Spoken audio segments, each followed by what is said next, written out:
معزز سامعین کرام، آپ سن رہے ہیں دیار اردو چینل پر داستان امیر حمزہ۔ سب ہیڈنگ: امیر حمزہ کا استقبال۔ جب یہ خبر گستم کو ہوئی تو وہ سنتے ہی مارے غصے کے آگ بگولا ہو گیا۔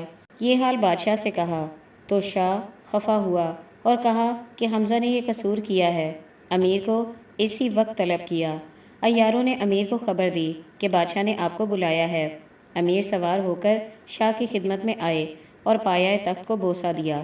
شاہ نے فرمایا کہ اے ابو العلی، تو نے میرے دشمن بہرام کو رہا کیا، اب وہ کیسے گرفتار ہوگا؟ امیر نے کہا، بندے کی غیرت قبول نہیں کرتی کہ ایک شخص کو نامردی سے پکڑ کر اس طرح توق و زنجیر کیجیے کہ تمام دنیا کے لوگ ہر شہر میں محافل و مجالس کے اندر کیا کہیں گے اور آپ کے واسطے بدنامی ہے۔ تواریخ اور تذکروں میں یہ لکھا جائے گا کہ نوشیروان نامرد تھا۔ اس کے وقت اکثر بہادروں کو نامردی سے گرفتار کرتے تھے۔ کام ایسا کیجیے کہ بدنامی نہ ہو، نیک نامی رہے۔ بہرام کہاں کا رستم زمانہ ہے کہ اس کو زیر نہ کر سکے گا؟ فرمایا، اسے بلاؤ۔ اسے امیر ساتھ لے گئے تھے، حضور میں حاضر کیا۔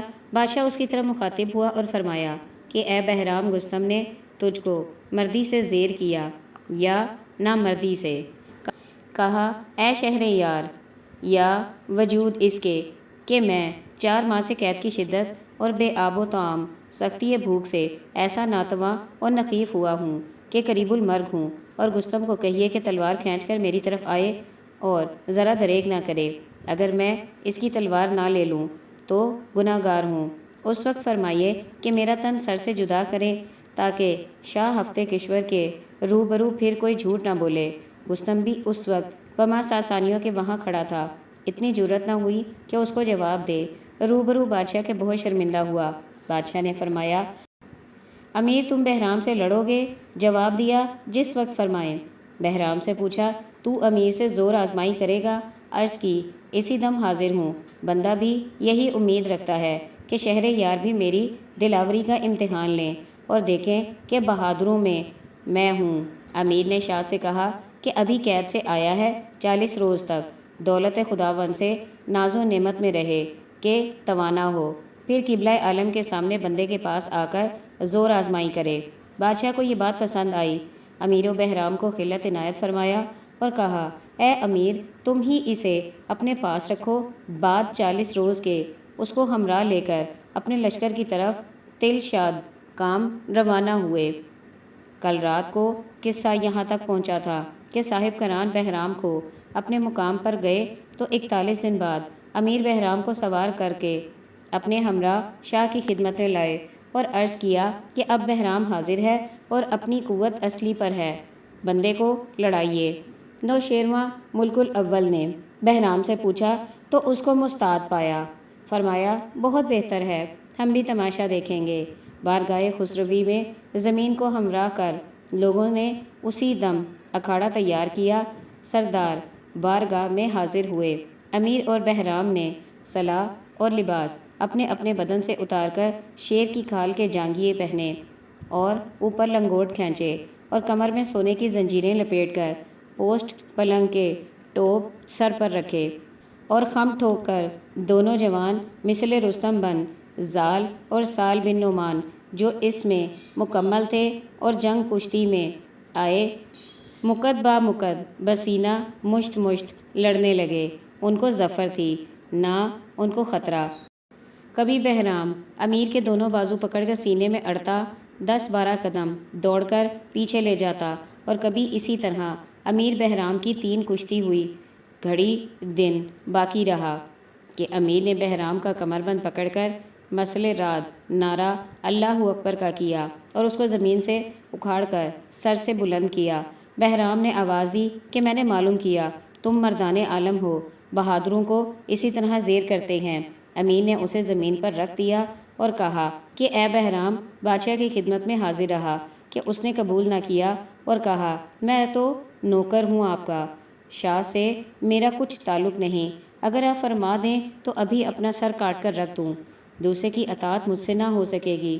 نوشیروان نے کہا، کچھ مذائقہ نہیں، غرض تو اس کی تابع داری سے ہے، اگر تمہارا ملازم رہا۔ نوشیروان نے کہا، کچھ مذائقہ نہیں، غرض تو اس کی تابع داری سے ہے۔ اگر تمہارا ملازم رہا، جب بھی میرا ملازم ہی ہے۔ امیر اور بہرام کو پھر درباری خلعت دیے اور سرفرازی فرمائی۔ تب امیر اور بہرام کو لے کر دلشاد کام اپنے لشکر میں لے گئے اور اس کو اپنا برادر خواندہ کیا۔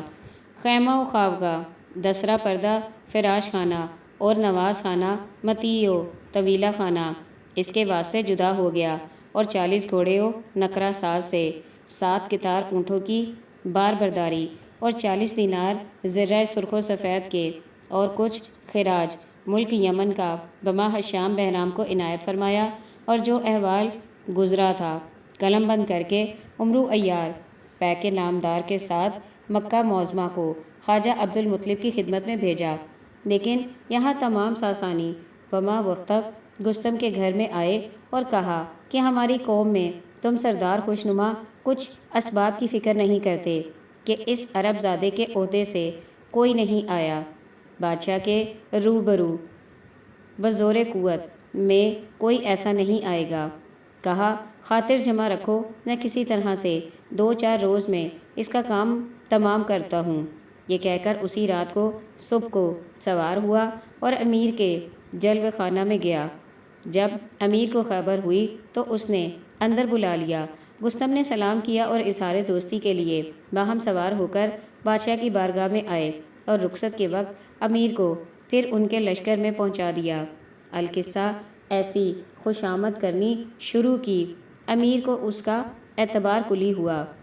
جی میں کہا، اس سے بہتر مدائن میں تیرا کوئی دوست نہیں۔ ایک روز گستم سے کہا، اے پہلوان، ایسا فرصت کا وقت پھر ہاتھ نہ آئے گا، کیونکہ عمرو عیار یہاں نہیں ہے، اب حمزہ کا کام تمام کرو۔ گستم کو بختک کی بات پسند آئی، وہاں سے امیر کی خدمت میں آیا اور کہا، اے امیر، میں آرزو رکھتا ہوں کہ خاک سے اٹھا کر افلاک عزت پر بٹھلایا کہ تمام دوست دشمن جانیں کہ حمزہ کی دوستی ہے۔ امیدوار ہوں کہ میری دعوت قبول ہو اور قدم رنجہ فرما کر میرے یہاں ایک چائے آش کا نوش جان فرمائیے۔ فرمایا، کہاں؟ کہا، میرا ایک باغ شہر کے باہر 2 کوس پر ہے کہ ہر قسم کے میوہ دار درخت اس میں لگائے گئے ہیں۔ یہ 3 روز کی سیر کر کے پھر تشریف لائیے گا۔ امیر نے قبول کیا، اور یہ بات مقرر تھی کہ بادشاہ 1 ہفتہ عدل و انصاف میں رہتے تھے اور 1 ہفتہ شبستان حرم ناز نینان و ماہر دیان سے صحبت عیش و نشاط کی رکھتے تھے۔ جب باری عیش کی آئی تو گستم امیر کے ساتھ روانہ ہوئے۔ جب امیر باغ میں گئے اور فرش شاہانہ بچھا تھا، اس میں امیر صحبت نشاط میں بیٹھے۔ گستم نے میوے تروش خشک لا کر روبرو رکھے اور بہت سا تحفہ پیش کیا، اور مانند نوکروں کے کمر باندھ کر خدمت میں رہا۔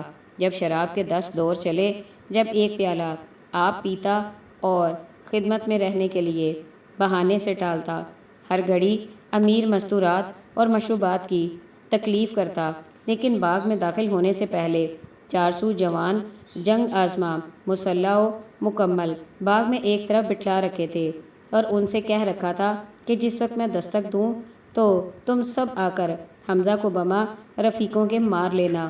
لیکن امیر نامدار نے اپنے یاروں میں بیٹھے شراب پینے میں تمام دن گزارا، اور دوپہر رات کا وقت آیا اور نشہ سے ہر ایک کی آنکھیں بند ہونے لگیں، پر مقبل وفادار نے اپنے آپ کو بہت ہوشیار رکھا اور شراب کم پی، اور امیر کی نگہبانی میں بیٹھا ہوا کیفیت یاران مجلس دیکھ رہا ہے۔ تیسرے پہر گستم نام کیش ہیلا انداز نے امیر صاحب کران کو بما ان کے یاروں کے مدہوش دیکھا تو 12 دری کا غلام گردش میں آ کر دستک دینے لگا۔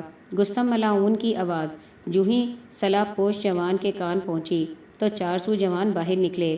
گستم ان کے ہمراہ تلوار نکال کر امیر پر لگانے لگا۔ بہرام نے جو یہ دیکھا تو نشے کی حالت میں اپنے آپ کو امیر پر ڈال دیا اور اپنے سر کو سپر بنایا۔ گستم کی وہ تلوار بہرام کے پیٹ میں لگی اور بائیں پہلو سے لے کر دائیں پہلو تک برابر زخم کاری ہوا اور انتڑیاں باہر نکل آئیں۔ مقبل وفادار نے جب یہ دیکھا تو بے اختیار تیر مارنے لگا۔ گستم نے اپنے جی میں خیال کیا کہ حمزہ کو مار چکا ہوں، باہر نکل کر چل دیا۔ مقبل نے اس کے ساتھ کے 100 آدمی تیروں سے مار ڈالے۔ گستم ناچار 300 جوان لے کر باغ سے باہر ہو کر بھاگا۔ جب امیر کا نشہ اتر گیا تو مجلس کی عجیب حالت دیکھی کہ بہرام کا پیٹ پھٹا ہوا ہے۔ یہ دیکھ کر امیر رو دیے۔ امیر کے مارے جانے کی خبر مشہور ہوئی کہ گستم نے امیر کو مار دیا تو لشکر اسلام کے امراء سر پر خاک ڈالے ہوئے فریاد کناں اس باغ کی طرف دوڑے اور مدائن میں شور بڑھا۔ جس نے خبر سنی افسوس کیا، اور دربار کے وقت بادشاہ کو خبر ہوئی کہ گستم نے رات کو اس طرح دغا سے مار ڈالا۔ یہ واردات سنتے ہی شاہ کی آنکھیں تر ہو گئیں۔ ہرمز تاجدار اور بزرج عمر کو بما بختک کے بھیجا کہ حمزہ کی خبر لو اور ایک پہلوان لقمہ ساتو دست نامی کو 3000 سمیت گستم کے پیچھے روانہ کیا کہ وہ جہاں ہو پکڑ لاؤ، میں اس کا عوض لوں گا۔ لیکن گستم نے جو یہ سنا کہ بادشاہ نے میرے پکڑنے کے لیے لقمہ ساتر دست کو بھیجا ہے، بھاگا اور شہر کے باہر کی راہ لی۔ اب 2 کلمہ امیر کے حال کے سن لیجئے۔